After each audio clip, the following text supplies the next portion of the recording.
Related videos دیکھنے کے لیے ہمارے اس چینل ڈاکٹر مولانا حکیم پیر شفیق الرحمان کو سبسکرائب کریں اور ساتھ میں لگے بیل آئیکن کو بھی پریس کر دیں تاکہ آپ ہماری آنے والی ویڈیو سے باخبر رہ سکیں۔ تو کہ آج میں آپ کو جو ہے اس ویڈیو میں یہ بتاؤں گا کہ رزق میں برکت حاصل کرنے کے لیے، کہ رزق میں برکت نصیب ہونے کے لیے میں آپ کو ایک چھوٹا سا میں آپ کو جو ہے عمل بتا رہا ہوں۔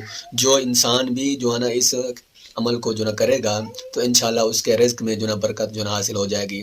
وہ جو ہے درود پاک ہے، چھوٹا سا آپ یاد کر کے پڑھیں۔ جو انسان رزق کے بارے میں پریشان ہیں تو ان کے رزق میں جو ہے برکت نصیب ہو جائے گی، کاروبار میں برکت جو ہے حاصل ہو جائے گی۔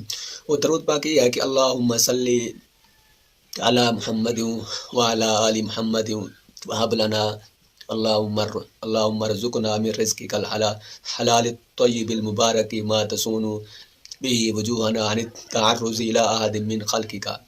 اس درود پاک کی بہت بڑی جو ہے فضیلت ہے۔ فرمایا کہ حضرت جو ہے ابو عبداللہ قسطلانی رحمہ اللہ کو کہ خواب میں جو ہے نبی کریم صلی اللہ علیہ وسلم کی زیارت ہوئی تو انہوں نے جو ہے اپنی عزت اور فقر اور جو فاقہ کی شکایت کی، تو نبی کریم صلی اللہ علیہ وسلم نے ان کو یہ درود پاک پڑھنے کو جو ہے فرمایا تھا۔